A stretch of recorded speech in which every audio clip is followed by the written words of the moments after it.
Good evening. I'd like to call to order the February 3rd City Council meeting. And for those of you that are joining us today, if you would like to join the council and myself in the Pledge of Allegiance, please stand.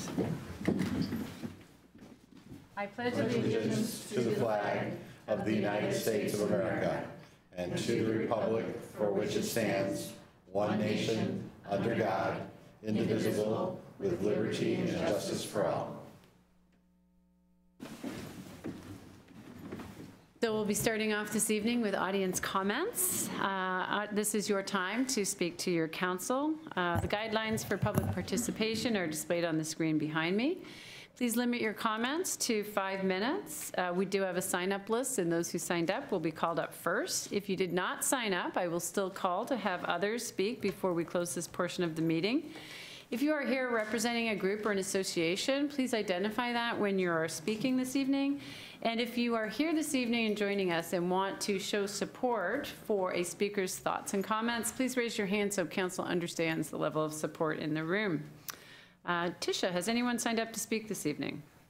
Yes, Tanya Hansen, Avery Finnerty, Heather Finnerty, and Malia Greening will be coming up together. Up together as a group, or how do you guys want to do it? Yeah, we'll just come up one at a time. Okay, great. But same topic. Good thing. Well, who's ever first, come on up. Okay.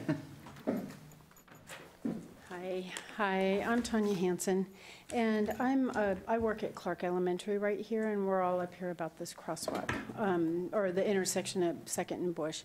I've worked for Clark for 5 years. This is my 3rd year in our new building and my 3rd year at the crosswalk. There's about 25 families that cross from the, I guess it would be the east side of 2nd over to the west side of 2nd to get to the school, and there's been a lot of concerns about the intersection. So I'm in the crosswalk every morning for about 20 minutes and every afternoon for about 20 minutes, kind of its typical, 9 in the morning and then 3 in the afternoon, except the half day on Wednesday at 1:30, from about 1:30 to 2. So I always stand on the southwest side of the crosswalk, and I wear a yellow vest, yellow gloves. I have the standard school flag. I try to be as visible as possible. I have a specific spot on each side of the street that I have the kids stand on. Typically, when you're crossing guard, you cross away from the school when the kids are coming to school, and you cross from the school side when the kids are coming home from school. The school side is the, do you have a picture? Yeah, okay. Okay, so if you look at that right there, so you see the beautiful old house on the top left. That's where I stand. That's the southwest corner of that. The top right is going that way is where the school is. Typically, I would stand in the morning on the left side and in the afternoon on the right side. The right side I don't stand on because it's very dangerous. It's a really tight turn. And I think we have a picture down below that shows how the curb is a full ramp. So any large car, anything bigger than like a really small sedan, they come up onto the curb. I think on that you can even see tire marks. So I always stand on the opposite side. You can't see in this picture very well, but on the southwest corner, the top left, there's actually 2 telephone poles. And I strategically place myself behind the telephone poles because there's so many close calls in that intersection. So that's kind of where we are. I have a specific spot on each side of the road that I have the kids stop. On the side that has the flat corner for the entire corner, I actually have the kids stand in the grass. I understand that's a house that's owned by the city, so we're not, it's okay. And then on the opposite side, I have a line where all the kids have been trained to stay behind until I go out into the street. So after the meeting, after a meeting in, I believe, late October or early November, the neighbors and families and the people that are here tonight had come to start to address this. After they did, they came and talked to me at the crosswalk. We've been talking for 5 years about getting the kids to school safely. I've been the crossing guard for the whole time I've been there. So I know a lot of these families really fairly well. So they asked me if I'd be willing to talk about how I felt about the safety of the crosswalk and how I felt about the kids crossing and how I felt about actually my own personal safety. So I focused mostly on 2nd Avenue. That's the street that you see going north-south right here, and I know there's been other issues there. They just recently put the speed bumps in and the signs and different things. It's really busy at school times. It's super busy. Lots of traffic, lots of parents, lots of students, a lot of things. So I focused mostly on that one because that crosswalk at the very top of the screen is the one that I'm in. I don't cross the whole intersection. I just do the one crosswalk. And I focused on the north-south traffic because the speeds are higher and there's no stopping. A lot of people think it is a four-way, but I'll tell you about that in a second. So my biggest concern and fear was the cars not stopping when I had kids in the crosswalk, because sometimes they're not paying attention. They had just previously stopped at the light up here, and a lot of times people are in a hurry. I thought that it would be a lot of teenagers from the high school, and what I found just in my observations is it's mostly parents who are dropping off late teenagers that miss their bus. They come flying out of there. And so I tracked from November 6th to November 21st, and then I did 2 days in December. The 17 days that I tracked, and what I was tracking is cars that went through the crosswalk when I was physically inside of it. I usually will raise my flag, I'll try and make eye contact before I step out. I try and give cars warnings. I also try and wait for a logical break in traffic. I don't walk into the street when there's tons of cars both ways. I wait for a little break. So what I was tracking was cars that actually went through the crosswalk when I was physically in it. I don't let the kids come out, and I never have. So there fortunately have not been, well, there's been a couple of instances on that other corner. But that's what I was tracking, and I found that an average of 3 days a week on those 17 days, which was kind of 2 weeks before break and then 1 week in December, that 3 cars a week blow through the traffic, blow through the crosswalk. They just keep going. They don't stop. I did not track the cars that as soon as they see me start to head out will blow through. I mean, they literally speed up and blow through as soon as they see me on the corner. And like I said, I raise my flag. I make it obvious I'm coming out. Excuse me, you've reached the end of your comment time. Oh, shoot. Shoot. Okay. If you want to take an extra few seconds and wrap it up, we'll call up the next speaker. Yeah, let me just wrap it up. Anyway, that intersection is really dangerous. It's elementary school kids. There are a lot of families, a lot of parents, but really that crosswalk is not, it's very unsafe. Thank you. Is it Tanya? Yes. Oh, thank you for coming thanks. tonight. I have so much more. Thank you. Yeah. If you want, you can leave your printed comments with the city clerk, and she can pass the full list of your comments around to council if you want. Okay. Okay, now it's your turn. Okay. You want to pull the microphone down so we can hear? Thank you. Just like that. You only have 5 minutes. Okay. My name is Avery. I am 9 years old and I go to Clark Elementary. I am here to speak because of the little safety we have in my neighborhood and our city. I live just off Bush Street and I walk to my school every day. When I walk to school, I don't feel safe. One, because a man got hit a month ago in front of a preschool on 6th. And 2, because people speed down our street without noticing that there is a neighborhood with kids all around them. Whenever I am walking to school with my family and I hear a car or see one when we are going to walk in the crosswalk, I immediately put my arm out in front of my mom or brother to stop them. I get so scared because every morning I always see high schoolers or grown-ups flying over the speed bumps and cutting through our neighborhood just to get to school or work. And sometimes even parents do this. But whether they are parents or high schoolers, they shouldn't be cutting across our street at over 25 miles an hour. Another problem in our neighborhood is the turn restriction signs that got taken down along Sunset. And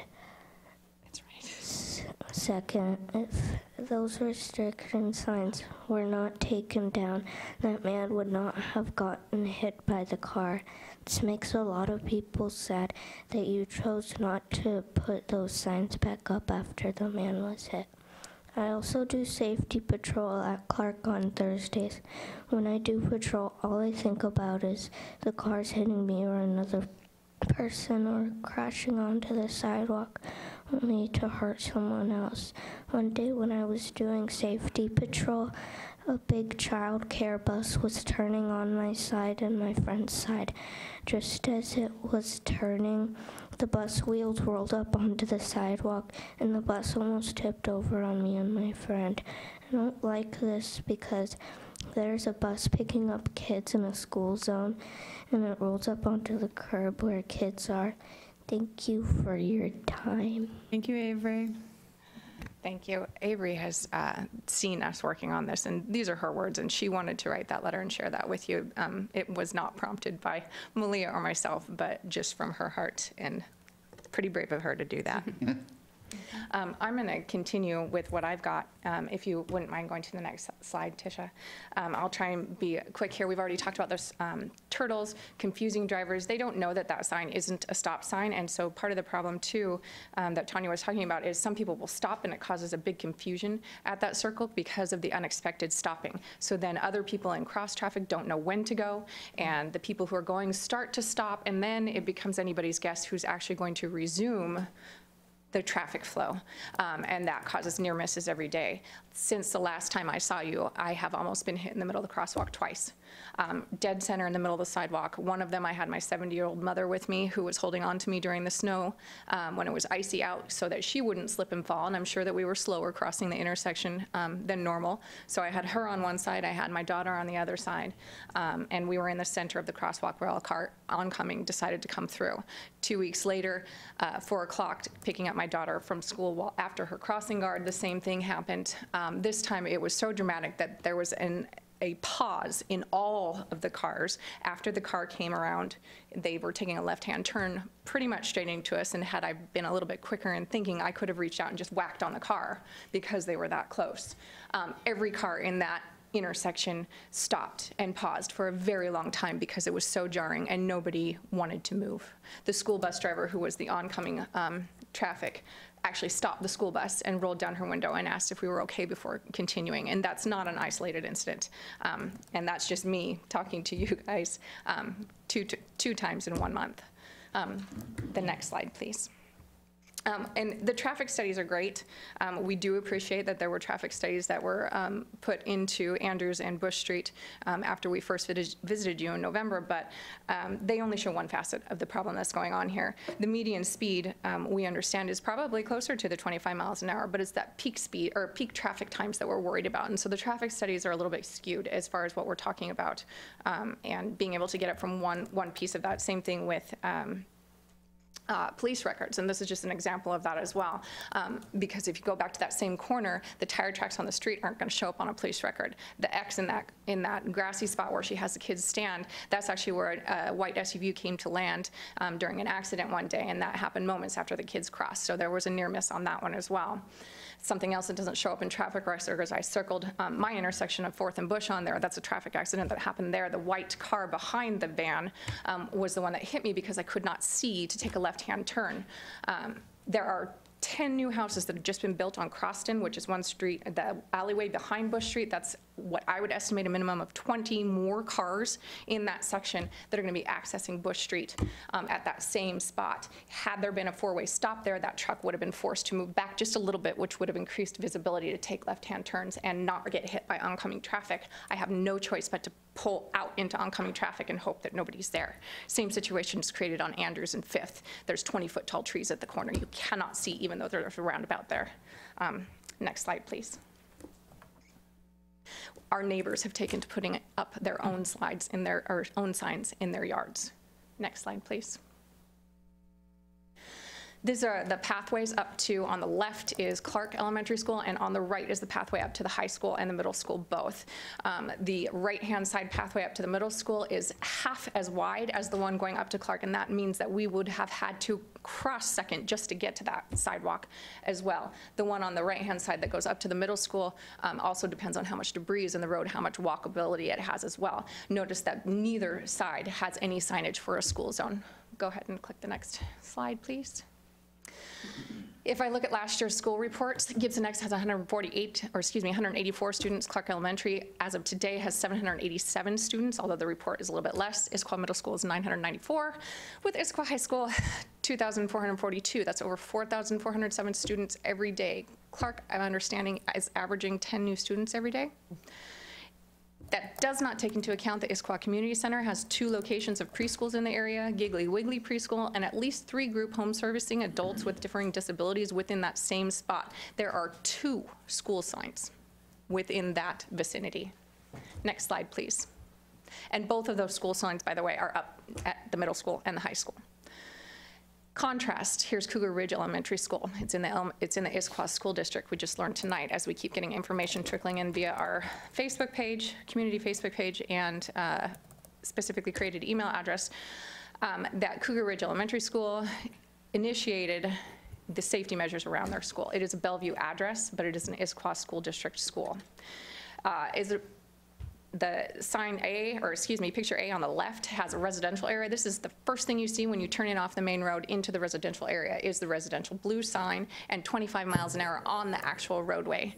Crosswalk signage ahead in section B, there's one that says that it's coming up, and then you can see the far one that's up there as well. And the other one's just my GPS. I'm half a mile away from the school. Next slide, please. These are just more examples. I drove around the entire perimeter. It's a half-mile perimeter around Cougar Ridge. The entire thing is lined with different types of signage. There's raised crosswalks at important crossings where most of the kids cross. There's solar paneled flashing lights. There's speed trackers. There's street cameras to catch speeders going by as well. And there are multiple of each of those things. There's also multi-directional signs as well when you come to a T in the road. Next slide, please. Just more examples of differing portions. If you just notice the landscaping, they're not the same signs going around the entire school. Next slide, or next slide, please. And so with that, this brings me to that we have an Issaquah School District issue as well as a city issue, and I'm hoping that we can come together and work together to create a solution to this, because if we're looking at Maslow's hierarchy of needs, our kids in our neighborhood are stuck at that safety need. Our kids, compared to Cougar Ridge kids, have a different set of skills that they are getting to school with, and if you are familiar with Maslow's hierarchy of needs, if a child becomes stagnant at any one of those levels in their developmental progression, they can't move forward 100%, as well as the child who does not have that obstacle in their way. Cougar Ridge does not have the obstacles of getting to school safely as the same as ours. And so we have kids in the same school district that are being provided for in different manners, and that is not okay. Basic safety needs are not being met. Next slide, please. So if I took that half-mile perimeter and I put it around Clark Elementary School as the central point to that, you can see how far that radius from Clark Elementary would go if we implemented the same safety measures as Cougar Ridge. However, if you move that down a little bit, because when I first did this, I did not center it between all 3 schools. You've reached your time. Okay. If you move it down a little bit, you can see it will cover Old Town, as well as the high school, middle school, and community center, all of the. Thank you, Heather. Thanks. A quick question. You mentioned the school district and the city. Are you also doing these presentations at the school board meetings? I have not, but it's on the list. Oh, no, not that you have to. Yeah. Curious if you did. Our plans are to start bringing in more people. You Okay. are our first stop. Okay. Thank you, As we Heather. gather information. Thanks. Next on the list, Tisha? Malia Greening. And while Heather and Avery and Tanya were talking, there were some hands in support in the audience for those that are home and can't see our audience. Apparently the live stream isn't working. Great. You know. Thanks. Okay. All right, so, oh, What is this saying? This is where we left, so if you want to skip through. which one am I? This is where we are. You're like 17, so. I'm 17. I'm 17. I'm slide 17. Right. Okay. You skip 5 slides. We can skip 5 slides. Oh, because you can hear that? Oh, that's me, but you can, yeah, okay. All right, good evening, Mayor, City Council, and community members. My name is Malia Greening-Bechtel. My family and I live in Old Issaquah, just 2 blocks from here. I am a mother and teacher in the Issaquah School District. I'm here today to share with you my concerns about the pedestrian crosswalks. The words I just spoke are the exact same words I spoke 4 years ago on July 6, 2015. 10 days after a 4-year-old boy was killed in a crosswalk on Newport Way.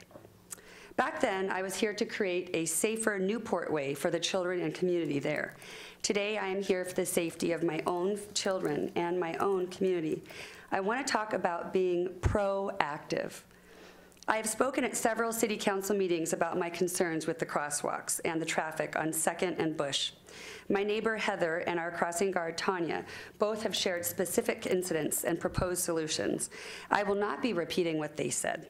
Instead, I'm going to take us back in time because I want to demonstrate how important it is to be proactive and not reactive.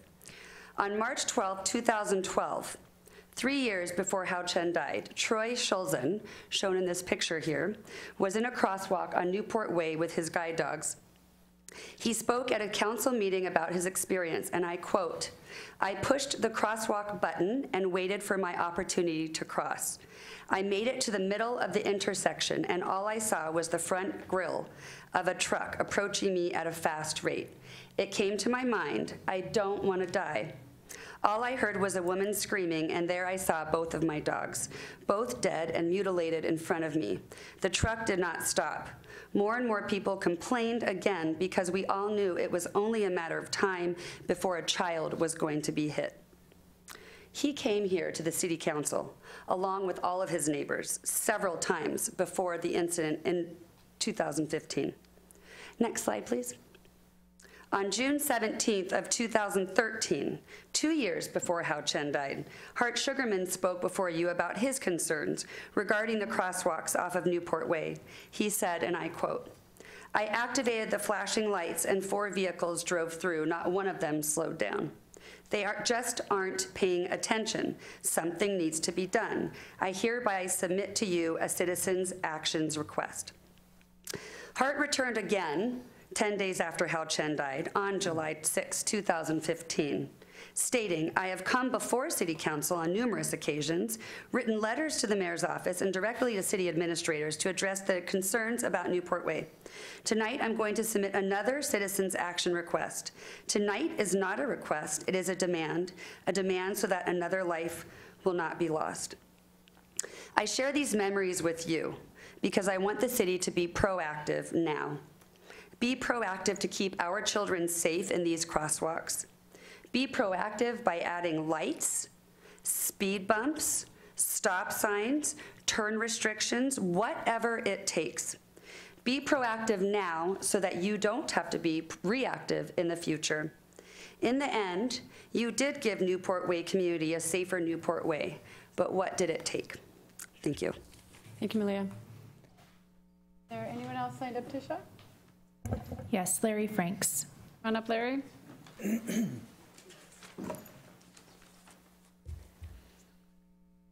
Thank you for taking care of the safety of our children.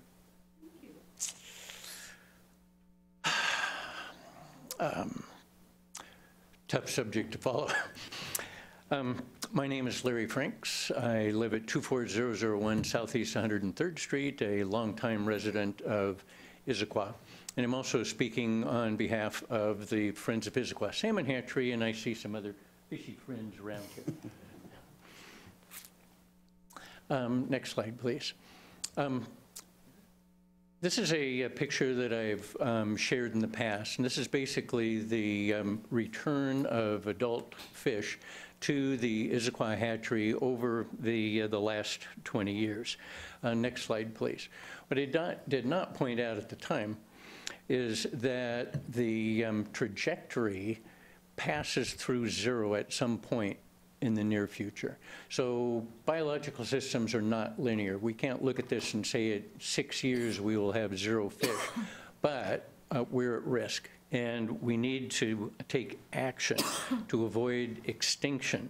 So can we improve the habitat? Can we roll back pavement? Can we remove toxic waste from stormwater runoff? Can we remove or bypass predators? Can we improve the temperature of the high seas? Mitigate the blob? How much time do we have? Not enough to carry out any of these actions. So we need to think outside the box. We need to do something different than what we've been doing managing these fish for the last 2 decades. We do not want to be the curator of a museum run of fish. That was a new term to me this week. Think about museums. You've got dead stuffed animals. You've got mummies. We don't want to go there. What will it take to work that problem? What will it take to turn this around? Basically, we've got to have all of the co-managers of these fish get together, get on one plan. So that means Department of Fish and Wildlife, we're working that angle. That means the Muckleshoot Indian tribe, they're the co-managers here, and they're very interested in continuing these runs. And the city of Issaquah. Next month, I'll bring some ideas about steps we can be taking. Thank you. Thank you, Larry. Tisha, do we have anyone else signed up this evening? No. Is there anyone else here this evening that would like to address it besides Cyrus? Come on up, Cyrus. And if there are any others, I'll call you up after.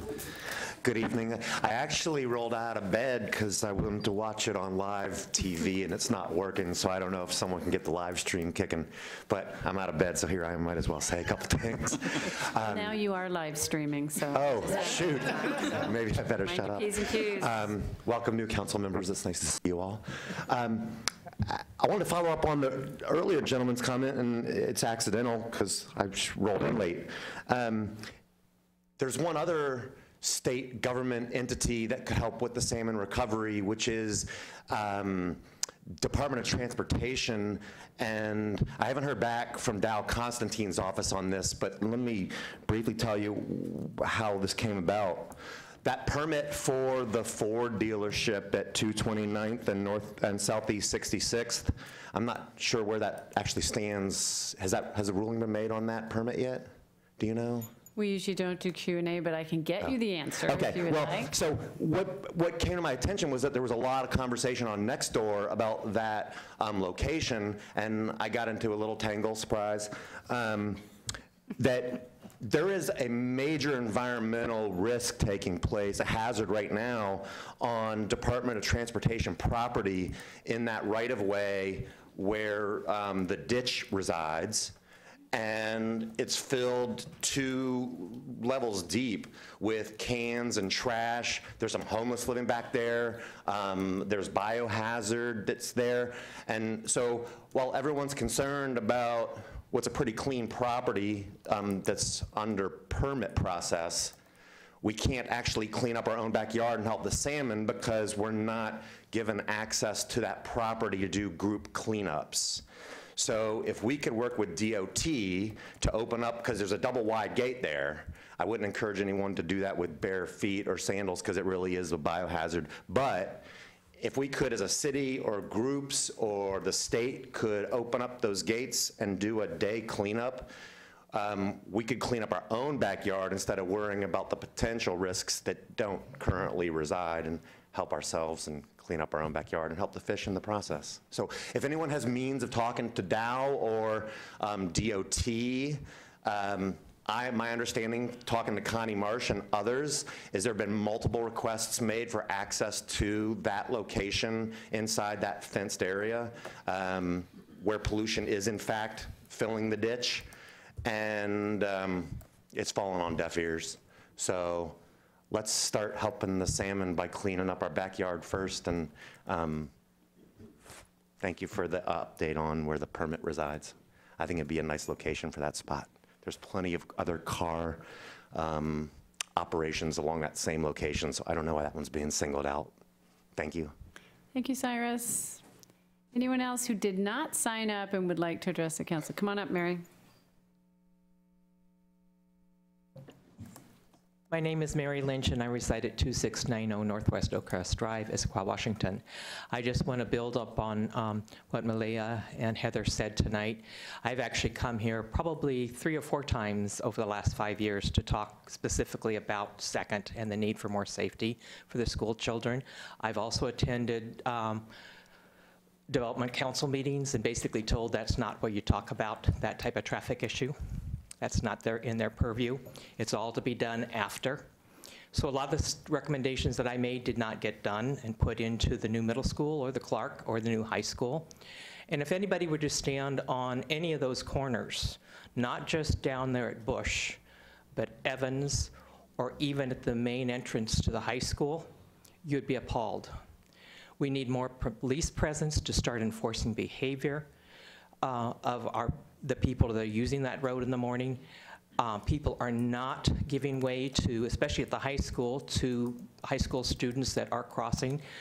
With the light, you've got people that are cutting through, you've got people that are blocking intersections, you've got still students turning, where you have the no turn, left turn off of 2nd onto Evans, you still have students doing that. The police have been there a little bit, but you still have people doing that, and they also then are cutting off the students that are in the crosswalks. I made a recommendation, I think over 6 months ago at one of the meetings when this concern was brought up, is the city needs to work on changing their standards on where school zones are. And I would recommend that you do go to Bellevue and look at what they've done around Cougar Ridge Elementary, as they were saying, on 164th, which is a major arterial for Bellevue. There is a school zone all along the length of that road where the students to the elementary have to cross the road. On 71st, there also is a school zone well away from the elementary, but that's where a majority of the kids cross the roads. They don't even have bus service there, so everybody in those neighborhood that goes to that elementary has to walk. And so they've done exceptional amount of work to try and slow the traffic down and control it. Issaquah has really done nothing, what I can see, and my concern is I've gone, and I will come again next week to the Development Commission for Tallis, because I also see with that school, we were basically told that's not in our purview on where the school zones will be. That's something that the school would decide later on with construction. But the citizens tried to come to the Development Commission and talk about their concerns on the speed with Tallis, and the school basically said, well, that's not a problem. Speed is not a problem on Tallis Drive. We won't have an issue. But they're also looking at putting in that new school with only one stoplight. So you're going to have buses pulling in and out without a stoplight into Tallis. We need to sit down as a city with the school district, with the parents, and design some safe school bus zones. We need more cameras to also slow down, because it's 2nd. Everybody knows now where that camera is. So they speed up to it, they stop, and then they speed south, going south. The same thing, when they turn on Front Street onto 2nd, they speed all the way. If they're going to school, they speed to the school. If they're going through, if it's through traffic, they speed up to that camera and slow down just before. And I see that every day. I'm on that road consistently from about 6:30 in the morning till sometimes 5, 6 o'clock at night, and that's the behavior, because there is very little police presence over there as far as ticketing. The only thing I know is there are probably some tickets with the camera, but it's not affecting and really slowing the traffic down where you've got crosswalks. So please sit down with the school district, sit down with the parents, and redesign how we decide school safety zones in Issaquah and where we place cameras to help slow down the traffic. Thank you. Thank you, Mary. There were lots of hands up for lots of the points that Mary made about school zone safety. Thank you. Mr. Kepler. Thank you. David Kepler, 255 Southeast Andrews Street. There's been talk of a four-way stop at Bush Street, which actually would increase the traffic, I believe, on Bush and reduce it on Andrews Street, which I don't think is what you want to do. The reason is, if you're coming in the morning, you turn on 6, make your left turn into 6, come down. If you come down Andrews, you got to stop. Then you're going to go 1 block into the four-way stop at Bush, so you got 2 stop signs you got to maneuver through. If you have a four-way stop at Bush, you come off of Sunset, you would have the 1 stop, make a left turn at Bush, and be at the school. So we got to do something about speeds on 2nd, and I don't think a stop sign's going to do it. I think, not sure, cameras and signs will be in the right direction, and enforcement. Thank you. Thank you, David. Anyone else who would like to speak this evening? Second call for audience comments. And a last call for audience comments. So we'll be closing audience comments. There was a lot of information provided today from a lot of neighbors about traffic concerns at 2nd and Bush and in school zones in general. And we also got to hear some more information about salmon from one of our repeat visitors. So thank you for doing that. I did want to ask our let me get this right, Interim Public Works Director to give council a little bit of information about this issue. Has been in council's, in audience comments at several councils. And can you come up and let the council know when you expect to be presenting some information back to them on this Old Town area? Yes, thank you, Mayor Polly. Kurt Seaman, formerly Transportation Manager and currently Interim Public Works Director. First of all, I really wanted to acknowledge and thank all of you for coming out and expressing your concerns.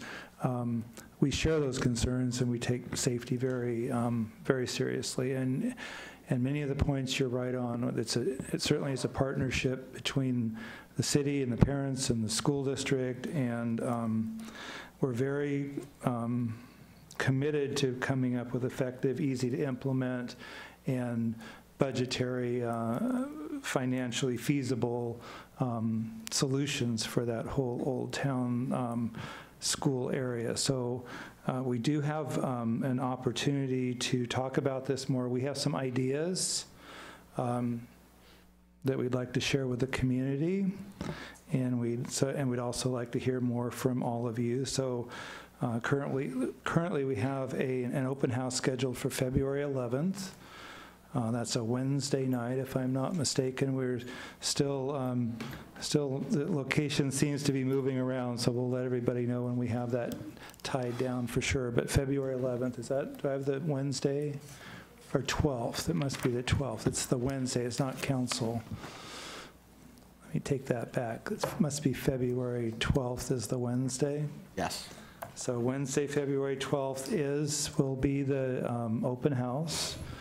We'll let you all know when we figure out where it is. And then February 25th, which is the council study session, we'll be coming back to you and sharing both what we've discovered and what we're proposing, along with everything that we've learned at that open house on the 12th. So again, I want to thank all of you for coming out.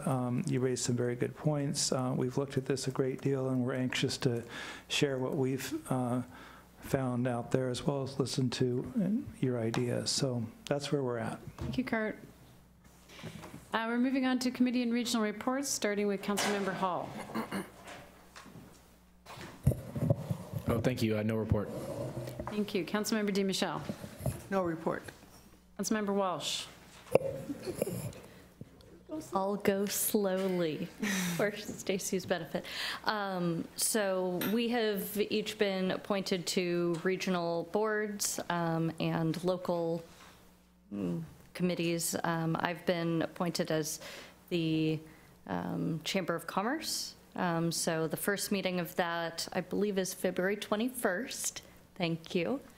And so I will be, I think I'm going to be out of town, unfortunately. So I'll have to work out something with Kathy to get information about that. And then the PSRC EDDB, which I believe is the Economic Development District Board. That meeting is on Wednesday, and so that's the first meeting. The agenda looks pretty light, but I will have a report out on that after I attend. Thank you, and I'll give Councilmember Goodman another second. We will be later on in the meeting reporting out on all those boards and committee assignments, so that we put it on the record which chairs you are all occupying this year. And I wanted to thank you for expanding on the acronym. I have heard that those that watch us on video like it when we give them the full name, so thank you for doing that. Well, then maybe I should do PSRC, Puget Sound Regional Council? Yep. There we go. Thank you. Councilmember Goodman. Thank you, Madam Mayor. I first have a report out on the Title 18 Ad Hoc Committee. The Title 18 Ad Hoc Committee met on January 23rd, last met on January 23rd. We've been meeting every couple of weeks. The committee discussed a list of substantive topics that staff and the consulting team had identified relating to the work of updating that Title 18.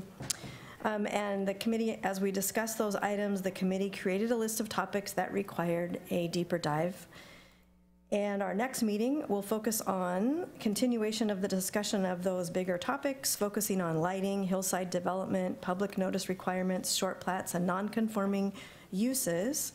And the staff will also be providing a proposed public engagement plan for the committee to consider. Discussion of the presentation and the report out is planned for the February 25th council study session, so you'll all get a lot more information at that time. And our next meeting has been scheduled for February 13th. I recently attended the Eastside Fire and Rescue's Finance and Administrative Committee, because I'm the city's representative on that committee. And we had one item to discuss, and that's Eastside Fire's consideration of a new governance model. And that new model is based on a newer Washington law, and I say newer because Eastside Fire was formed 20 years ago, so between then and now, there's a new state statute that allows for Eastside Fire to be a nonprofit corporation. And the purpose of potentially changing to that governance model is twofold. One is so that Eastside Fire can own property, which now it can't. And the second reason is perhaps more important, and that's so that Eastside Fire can take over as the employer of record from Fire District 10, and that's having Fire District 10, which is just one member of the 5-member Eastside Fire and Rescue Agency, is not ideal for Fire District 10 or Eastside Fire. Also, regarding Eastside Fire, Councilmember Ray and I had the great pleasure of attending the graduation ceremony for the South King County Fire Training Consortium last week. This was Recruit Class 8, and it was the second time that Eastside Fire and Rescue had sent firefighters to the training. And so we attended the graduation, and you can see that there, I think we had 7 graduate, 8. And I wanted to read their names. Well, there were 37 altogether, and 8 of them were for Eastside Fire. They are Adam Benson, Brandon Davidson, Josh Gilbert, Joseph Stone, Ramon Casaleon, Anna Erickson, Brandon Mahoney, and Faramar Yagmai Zadeh. And it was just a phenomenal evening, and congratulations to the graduates, and they are now able to start full-time permanent shift work with Eastside Fire and Rescue. And that's my report. Thank you. Councilmember Mertz? Thank you, Madam Mayor. The Puget Sound Regional Council Growth Management Policy Board, PSRC GMPB, is meeting for the first time this year, this Thursday, February 6th, from 10 till noon in the PSRC boardroom. And our agenda includes a recommended consideration for action of a recommended conditional certification of Black Diamond's comprehensive plan, a discussion item on housing incentives and tools survey, a discussion item on the state legislature update, and an informational item, the draft supplemental biennial budget and work program. And if any of these, this will be my first meeting there as one of the alternate reps for SCA. But if there's anything that should come before council, I will report back. The Sound Cities Association Public Issues Committee, SCA PIC, is meeting the following Wednesday at 7 p.m., February 12th, in Renton City Hall. And the SCA PIC meeting will include a discussion on the King County Waste Energy and Waste Export Feasibility Study, a discussion of Vision 2050, an update on the Affordable Housing Committee work plan, and an update on the 2020 Regional Transit Policy and Plan updates. And there too, if there are issues to come before, for which SCA will be looking for Issaquah input, then I will share that with the council at our next meeting. The SCA pre-PIC workshop is oftentimes a topic that folks beyond PIC would be interested in. This is not one of those times. It's actually the PIC 101, and would be extremely boring if you're not on PIC. This concludes my report. Thank you. Deputy Council President Ray? No report this evening. Thank you. Council President Hunt? Thank you. On January 22nd, the Cascade Water Alliance Board met at the Cascade office in Bellevue, and we had no action items, only consent items, and then additionally we had 2 presentations. One was on the strategic plan, which the board had previously met to discuss, and there were some revisions to that plan. And that plan is to go into detail about the mission and vision for Cascade. And the mission of Cascade is to provide safe, clean, and reliable water to our members in a cost-effective and environmentally responsible way through regional leadership and strong relationships. And the vision is to create a lasting legacy by establishing a model for regional cooperation and effective public resource management. So we received a draft update on that plan. And then additionally, we heard an update about the We Need Water program, which is a water efficiency education program that Cascade uses to educate members about how they can better save water. The next meeting of the Cascade Water Alliance Board will be February 26th, 2020. And I will this year no longer be serving as alternate, so be in very good hands with Councilmember Hall as the alternate and Mayor Pauly as the regular board member. That concludes my report. Thank you. So for the mayor's report this evening, there is no executive meeting scheduled for this evening.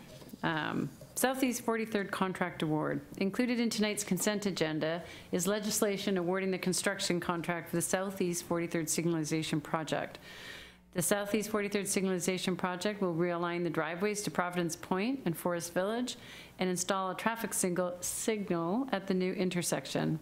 The city received 10 bids from contractors to construct the project, and the low bid was submitted by Road Art Construction out of Auburn.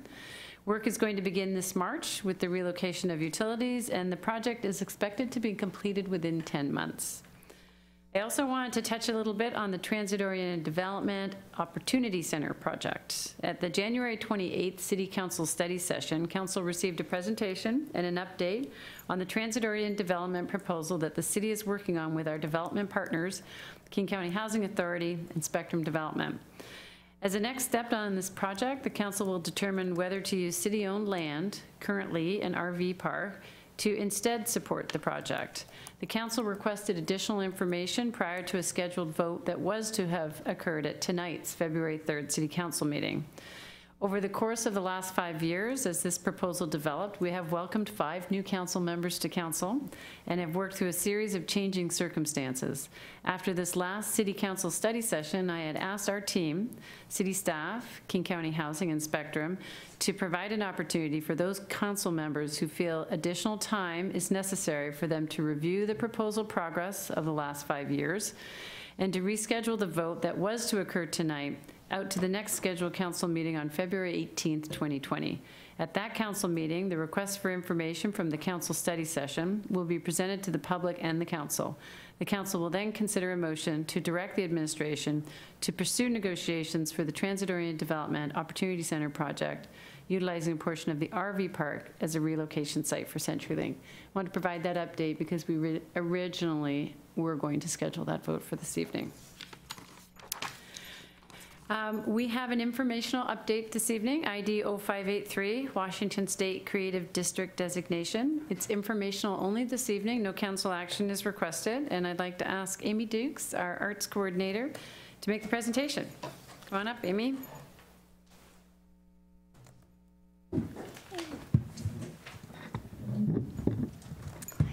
Good evening, Madam Mayor and council members. Thanks for having me. I'm here to just give you a brief overview of the Washington State Creative District Designation Program and then Issaquah's application, which is currently in process. So the program for Creative District Designation was formed in 2017 with the passage of legislation. And the Washington State Arts Commission, ArtsWA, is the one that manages the program. To date, there have been 3 cities designated. There are a couple more that are currently under review by the committee that reviews designation, and then we and a couple of more cities are in the midst of applying. So it's about 7 groups that are taking part in this program right now. Our application would be the first application from King County. So the program was created to enable local communities to use arts and culture and the creative sector to really help bolster economic development and activity in their community. So that can mean jobs and creative sector businesses, but also tourism. And so the arts program and the economic development program have been working together over the past year to work on designation, and the area that we are looking to designate is our cultural and business district in Old Town, as well as some of Gilman Village and some of the surrounding area. But we'll look at a map in just a few slides. So what is a certified creative district? It's really a concentrated area. It should be generally walkable, and it is a place where there's a concentration of places for people to enjoy arts and culture activity. There's a concentration of cultural facilities and creative businesses and organizations. It should be an exciting place to live and work and visit, and it should have opportunities for job growth and other economic creative opportunities like tourism. And so we feel that the area that we are proposing really meets all of those criteria.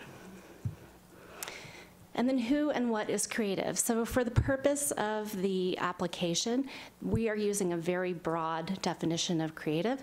So we're absolutely talking about artists and musicians and entertainers, but we're also talking about creative restaurateurs and game developers and landscape architects. And so anyone that has a really core creative component to their occupation or their business, we absolutely want to include those as well.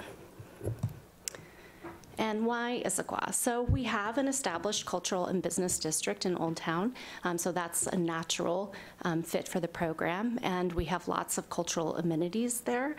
We have all types, large and small. Obviously, Village Theater is a huge anchor there, but we have lots of smaller schools of music and art, galleries, and we have lots of good cultural amenities there too, like the library and the senior center, the community center. And then we also thought that this was a great program for us to pursue because it helps us achieve some of our goals. So, for instance, the Arts Commission has a adopted strategic direction that is foster the arts as part of our primary community identity. And then from the cultural vitality plan, they hope to advance and expand creative experiences and attract creative businesses and nonprofits. So we really feel that the designation would help achieve all of those. And those are just a few that we pulled out of some of the city's plans. And then here's the big question that everybody wants the answer to is how would our community benefit if we're designated? So initially, we would get endorsement from the state of Washington, and along with that would come $5,000 in grant funds that would be primarily intended for using to promote our creative district. It would also come with technical assistance and networking from Arts Washington, as well as opportunities for additional funding. And then we feel that by designating the area, we would really help attract artists and other creative businesses. We would increase tourism. We would really build on that hope to have Issaquah's creativity as part of our primary identity. And then there's a lot of things that could enter the conversation if we have this district. We would be able to really talk about live-work space and maker space and other longer-term plans for our creative economy. And so I'm going to invite Christopher Wright to talk about the boundaries of our district and why we've sort of come to this particular map. Hopefully you guys can see that okay. And Christopher, through his role in economic development last year, was a really integral part of our team putting together our application. Thank you, Amy. Hello, everyone. My name is Christopher Wright, and I'm with the city's Development Services Department. But as Amy said, I've been working closely with her and our consultant, Leslie, as we pull this application together to establish this designation. And Amy's asked me to kind of summarize how we came up with the boundaries for the creative district that you see there. And this is kind of the latest draft that we've been sharing with everyone and getting input on. Not a whole lot of direction from the state as far as how to establish the boundaries other than, as Amy alluded to, that it should be a walkable area. And so certainly we started with the area of the city that is zoned Cultural and Business District, which is the heart of downtown, including Front Street North and around the Front Street and Sunset intersection. But we knew that there was area outside of the CBD and particular uses that we wanted to draw into the district as well. And so starting kind of at the northwest corner, we wanted to make sure Gilman Village was included, so expanded the boundary there. And then also then we could pull in Gilman Station, which is the building with the clock tower. There's actually a handful of creative uses in there as well. We wanted to make sure the Gilman Lofts or the Issaquah Work Lofts was also included, because we think that's going to be a great space, a great opportunity for artists to locate in that new development. And then moving further east towards Northeast Gilman Boulevard, pulling in the XXX. We had to have Bohms in there for sure. And then going south, we wanted to make sure the museums were included, the train depot, the history museum, the salmon hatchery as well. And then moving north, then we included Confluence Park. We also wanted to make sure we included the new housing that the Village Theater bought for their artists, because that's one of the things in the application that we need to be tracking and monitoring, which is available housing for artists.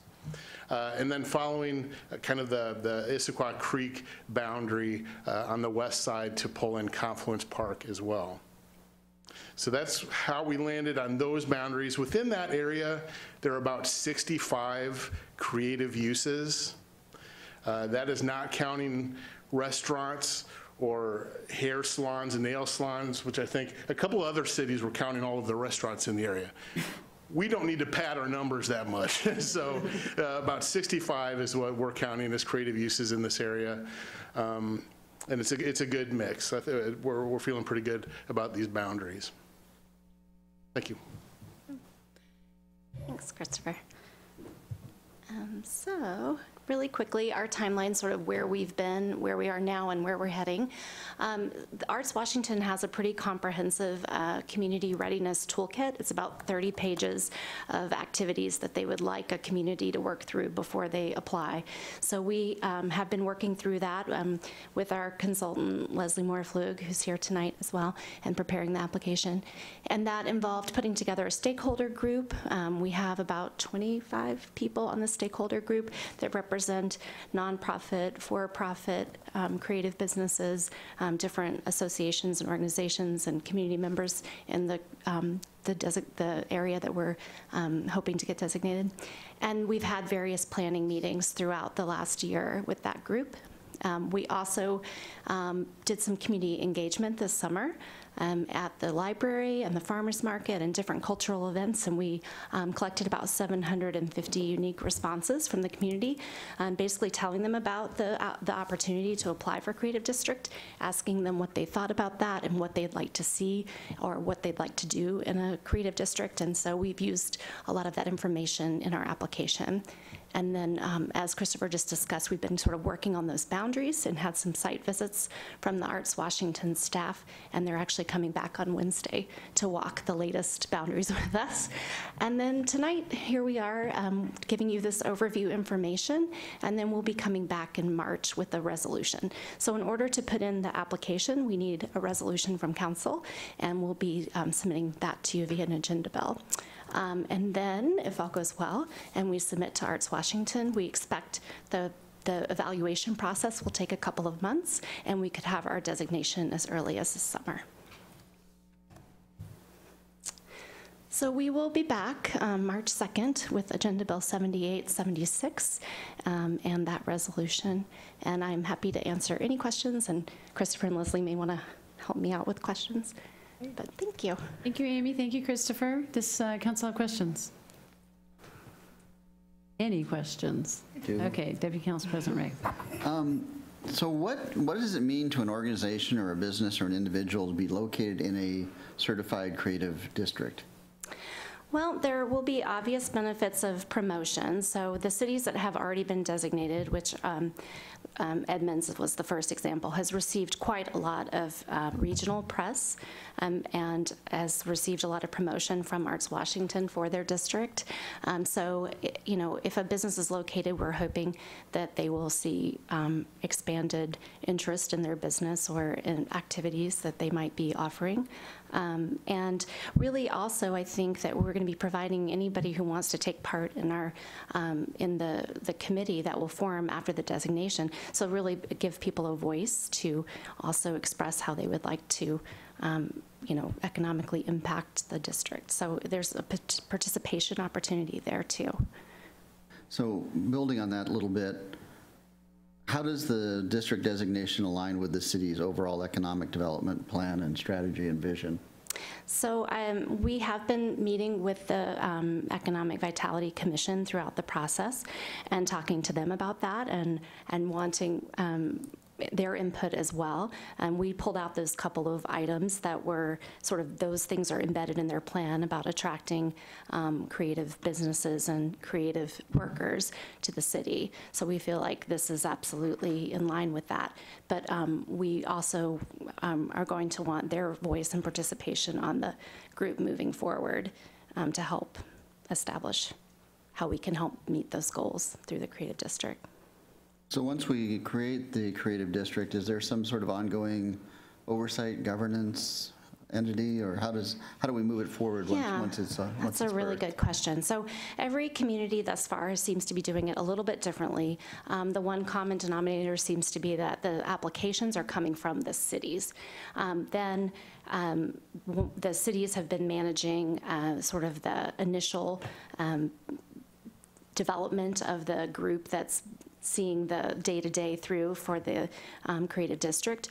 But our plan is to have the city for this year, and we've budgeted for it in the Municipal Arts Fund for 2020 and hope to budget for it in 2021 if we're designated.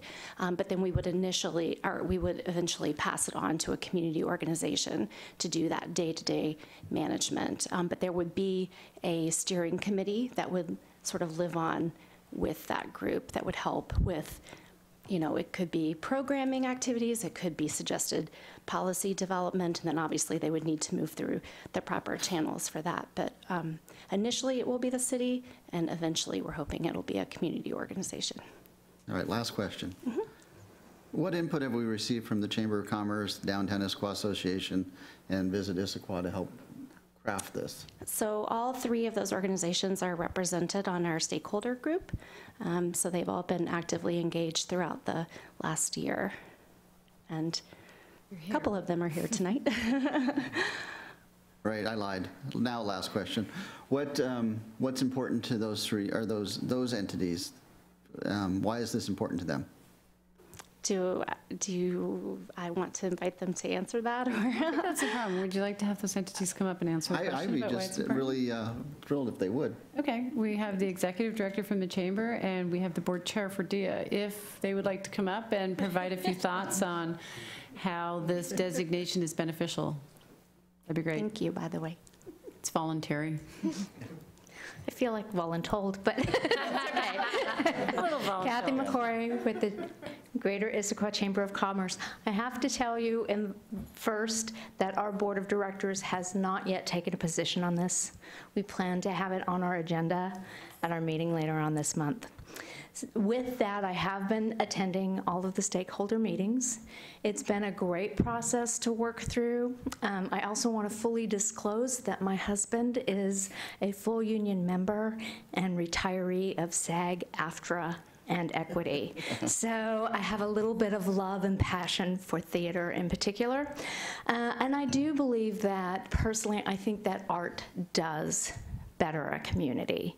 I think that when you create that synergy in any business sector, you create an opportunity to grow and thrive. When you look at, for instance, technology, and you look at our region, and you see the technology-based strength that we have in the entire Puget Sound area, I think it speaks volumes to how if you take that down into a microcosm level, it will benefit. So I think that districts are important. I think that belonging and having that sense of knowing what you belong to is also important and can be beneficial. And again, this is Kathy McCory speaking. So thank you. Thank you, Thanks, Kathy. Kathy. Christina, did you want to come up and answer that question as well? Hello, everybody. I'm Christina. I'm the board chair of the Downtown Issaquah Association, and I would echo what Kathy just shared. The Downtown Association has had a lot of local businesses participating in the different meetings, and what we're hearing from folks is that we need more foot traffic. And when you have one small business, one artist location, if you have more, it keeps people in town longer. And so we have a destination shop like Zen Gallery. Somebody will come there, but if we can have more things for them to go look at, it's going to create that environment. So that's what we're hearing from the local businesses. So we look forward to it. Thanks. Thank you. Any other questions? Councilmember Goodman. Thank you. So thanks to Councilmember Ray for the questions. And my question was similar to the question about the Visit Issaquah, and that is because tourism was mentioned in the presentation. I think when the agenda bill comes back, I'll be interested to hear more about how those efforts are how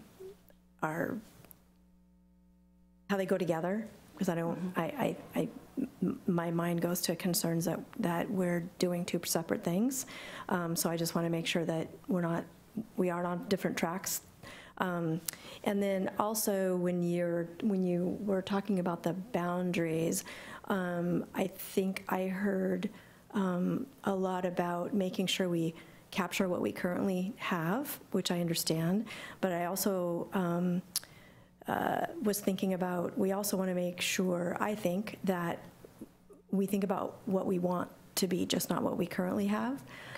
So looking towards the future about, and whether that changes anything, I don't know, but not just what we currently have, but future-wise. Correct. And the program, the designation is really based on what you currently have plus the potential for the future. And so part of the exercise of the readiness and preparing the application is creating a sort of estimated draft 3 to 5 year plan for the district. And so they do want to hear how you want to measure and impact job growth as well as tourism. So it really is intended to be impacting both things. And Beth Javins has been actively involved in the, representing Visit Issaquah has been actively involved in the group as well. So the intention is to really affect both of those things, the tourism and the job growth. Okay, thanks. Councilmember Hall. Real quick, I'm going to have to ask you to brag a little bit. Can you speak to the other members of the stakeholder group? Who else has been involved in the process? Great. I'm going to have Leslie come up and answer since she's here, and she's the one that's been doing all the communication with our stakeholder group, and she probably actually has a list with her. Or I can read her list if she would like. Yeah, I have a partial list of who came just to the last meeting, but I don't have a full list. I get you to introduce yourself with council. I'm sorry. I'm Leslie Moore-Flug. I live at 16219 266th Avenue Southeast in Issaquah. Okay. And on the Arts Commission and currently consulting and writing this grant. So we have Rob Hunt and Tracy from Village Theater. We have Katie and Christina from DIA, Christy Gerard from the Highlands, Kathy from the Chamber, Barb from Council and from before Council, Karen Donovan, and she's with... Previously with DIA. Yeah, previously with DIA and the Arts Commission. Allison Lang, who's with the So There Small Business, Trish Bloor on the Arts Commission, Erica Menez with the Historical Society, Irene from the library, Beth Javins from the tourism, Sharon at Art by Fire, Doreen Russell from the Zen Gallery, Jason from Squawk Art, don't remember his last name, the person from Chopin Music and from Kaleidoscope, you remember his name? They weren't at the last, Charles. So, you know, a pretty good representation of the creative district people here. And we plan, because we expanded to Gilman, we probably want to get at least one or two more from that area as well. Okay. Thank you. Council President Hunt. I had just a comment, but I was at the farmers market over the summer, and there was a booth with two women who were introducing the concept and getting community feedback, and there was a ton of sticky notes on a board and people participating and giving their feedback, and there was a lot of enthusiasm. And then I was motivated to look at what other cities have done with this designation, and it seems like there's a lot of potential for a city like ours that has a solid base of arts, and I think that's some of the things that make Issaquah really special. So I just wanted to offer my support, and that I think it's great, and it seems like you're bringing the community along with you, which will make it that much easier to have the community really be the driving force as this goes forward, which is exciting to see. Thank you. Yes. Oh, sorry. Go ahead, Amy. We do really want to open up the opportunity once we do get designated to have more people involved in the process. So we will kind of have an open call for that from the district. That's great. Any other comments or questions from council this evening? Councilmember DiMichele.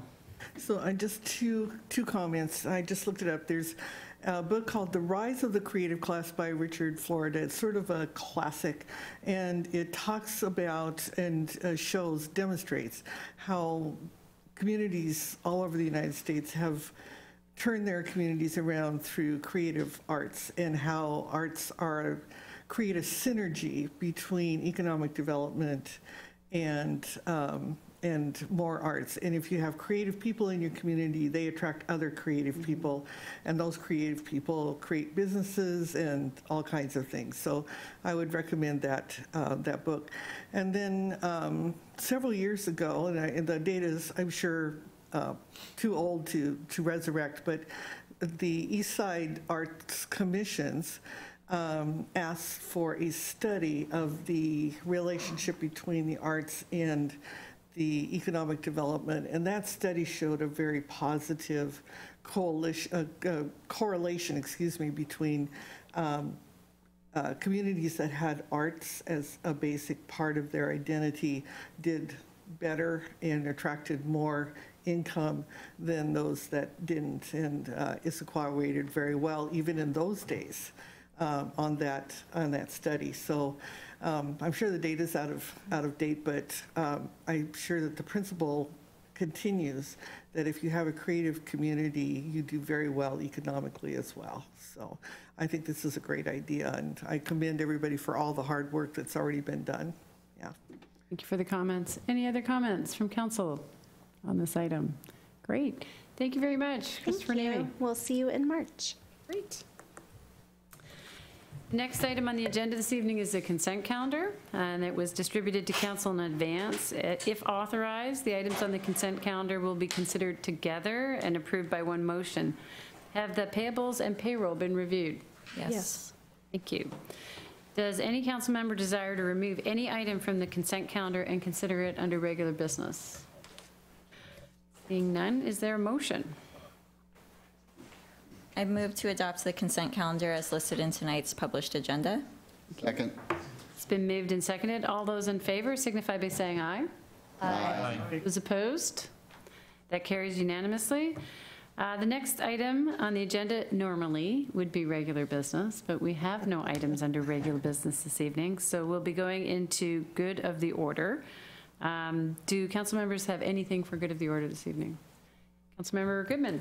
I just wanted to mention in my report out regarding Eastside Fire and Rescue and the board considering a new governance model, I failed to mention that it is in the review stage right now, and before the board would take any action on that, it would in some way, shape, or form be presented to this council for an opportunity for any questions and comments.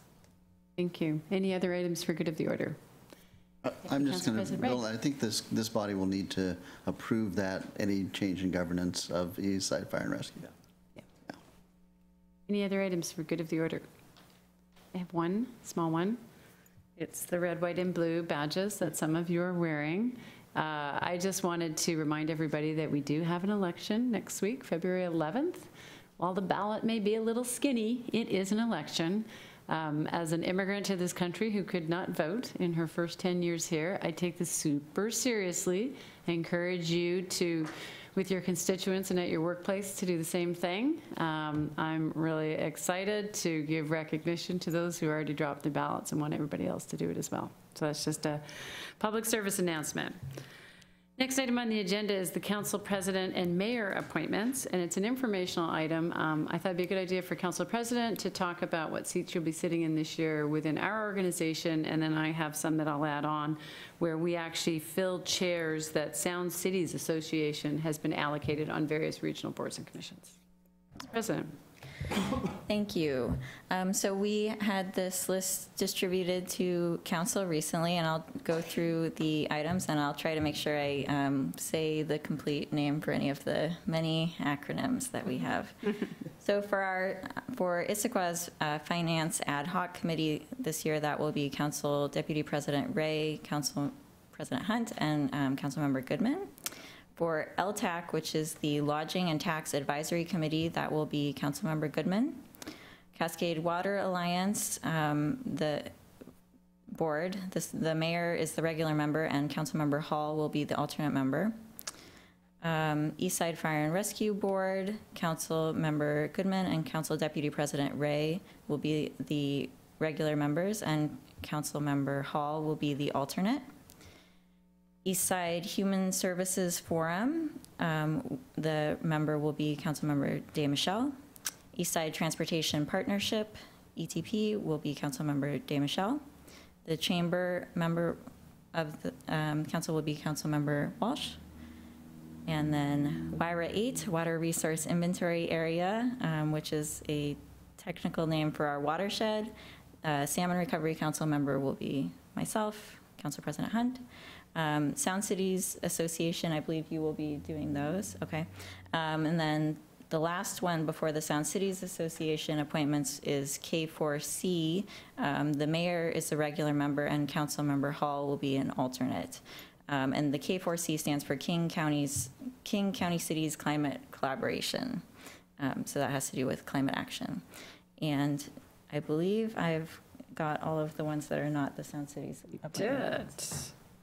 So we are also a very proud member of the Sound Cities Association, which consists of 38 cities and 1 million people. And it's a great regional voice, and they have done an absolutely fabulous job negotiating seats on all these various boards and commissions. So while we serve on them, we are speaking for the voice of SCA. It is a great opportunity for our local reps to be out regionally. The council president and I also made recommendations for those, and the new 2020 regional appointments that were approved by the SCA board include Councilmember Hall on affordable housing, Councilmember Ray on the Growth Management Planning Council, which is a King County committee, Councilmember DeMichelle on the Healthier Here Governing Board, and for Puget Sound Regional Council's Economic Development District Board. Oh, I guess I did really know what it was. Councilmember Walsh will be sitting there, and for Puget Sound Regional Council's Growth Management Policy Board, Councilmember Martz will begin to serve this year. Also, Councilmember Martz is the regular member on the Sound Cities Public Issue Committee, and Councilmember DeMichelle is serving as the alternate. And one of the things I left off here was I also did get elected to the SCA board this year. So we have we have probably our largest footprint in these regional assignments that we've ever had. So I wanted to thank you all for stepping up and volunteering to serve on these seats and reporting out on them as you do in your regional reports. The last thing I had, unless we've missed something, I think we covered all the assignments. Is I was going to talk a little bit about what's coming up at the upcoming council meetings. So February 11th, there's a council study session at 6:30 p.m. in this chamber. Potential agenda items are the Workers' Compensation Retro Refund Acknowledgement, the Shoreline Master Plan Periodic Update, the Green Issaquah Funding Opportunity, which is a forest carbon credit program, Solid Waste Collection Contract Extension, Carbon Inventory Update, and Climate Planning. Sounds like a light night. Tuesday, February 18th, which is our regular city council meeting at 7 p.m. in this chamber, the potential agenda items are an informational update parks master plans that are underway: Tibbetts Valley Park, Veterans Memorial Park, and the Issaquah Creek Corridor. And also, as was mentioned a couple times this evening, a council direction on whether or not to utilize a portion of the RV park for the transit-oriented development relocation site for CenturyLink. There is no executive session this evening. If there are no other items, we are adjourned at 8:20. Thank you all.